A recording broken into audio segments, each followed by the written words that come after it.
Come prendere ispirazione dalle piante è un'ottima domanda.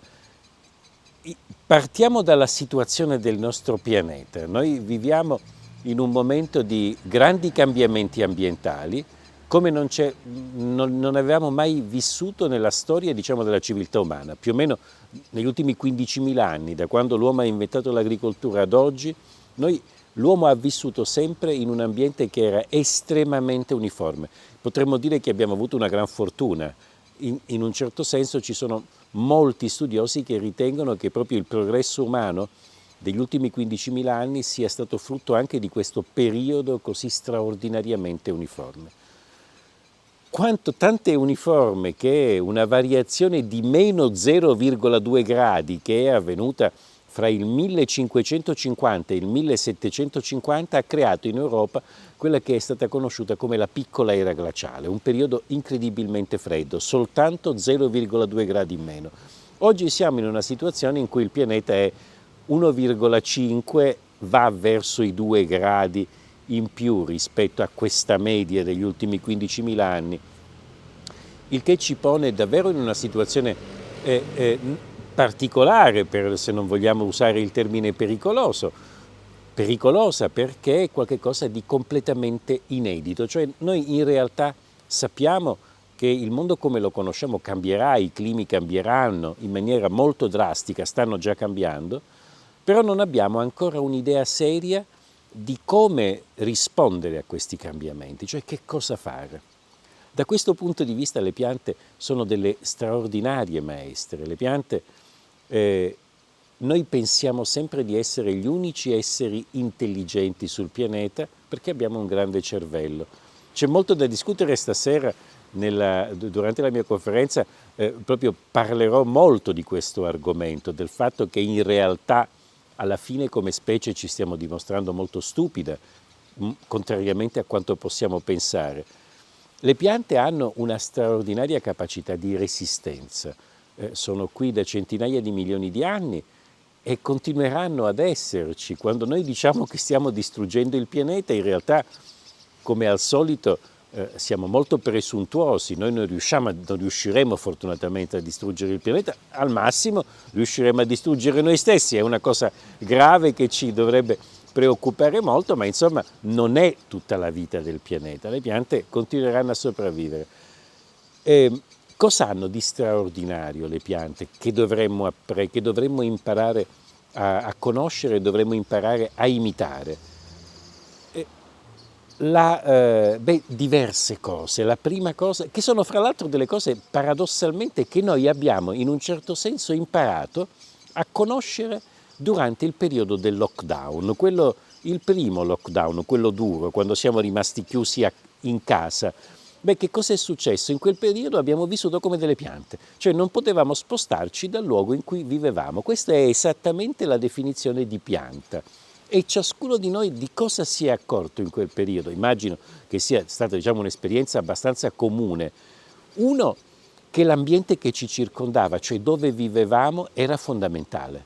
Non potendoci spostare, molti di noi si sono accorti dei pregi e dei difetti dei luoghi in cui vivevano. Di sicuro non avranno fatto nulla per peggiorare il luogo in cui vivevano. Se sei stanziale, allora stai molto attento all'ambiente che ti circonda. Non lo peggiori mai, non lo rovini mai, ma anzi lo migliori. La seconda cosa che abbiamo imparato è che rimanendo fermi come vivono le piante, come secondo, diciamo, il modo di vita delle piante, la comunicazione è fondamentale. Immagino che sia di nuovo qualcosa che tutti quanti noi abbiamo provato. Durante quei giorni di lockdown, ognuno di noi comunicava tantissimo.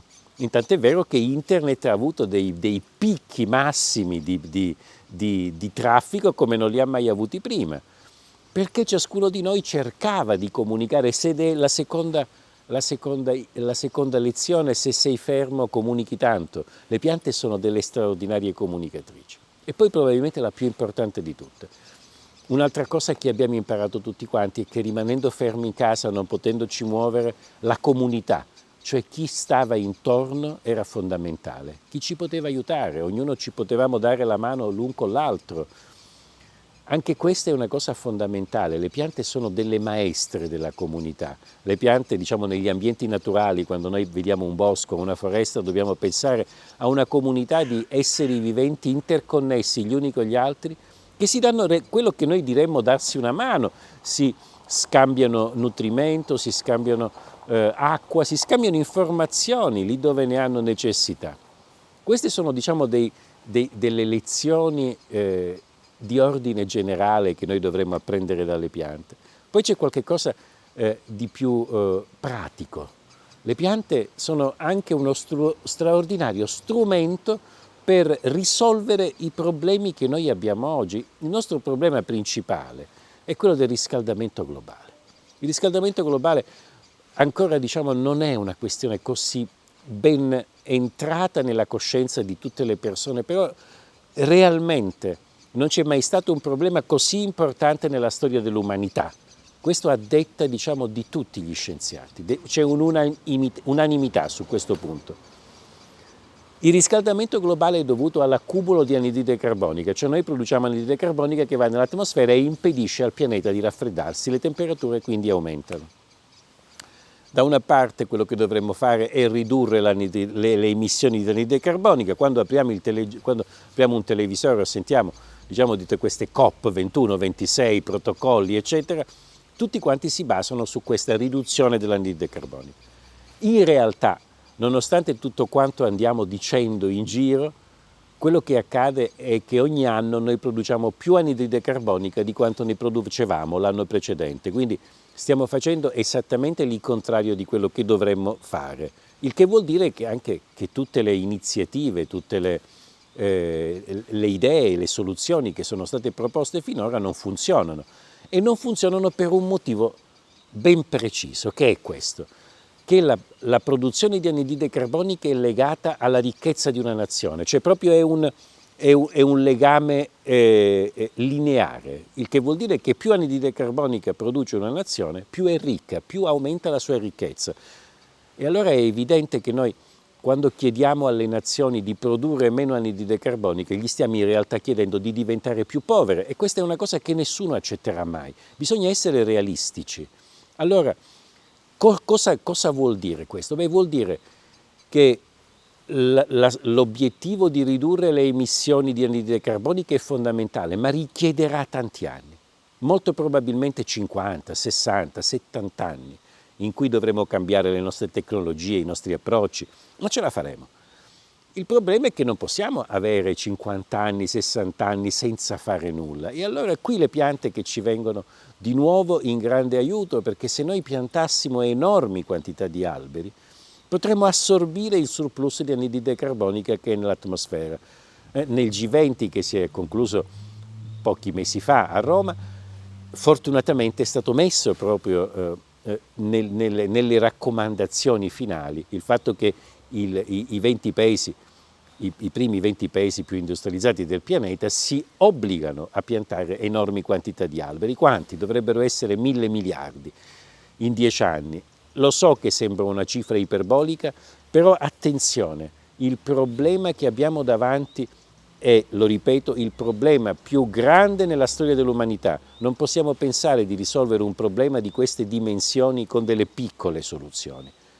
Piantare 1.000 miliardi di alberi sarebbe una soluzione magnifica, perché ridurrebbe l'anidride carbonica e lo farebbe nella maniera più bella possibile, cioè non mi riesce di immaginare qualcosa di più bello che un mondo in cui ci sono 1.000 miliardi di alberi di più.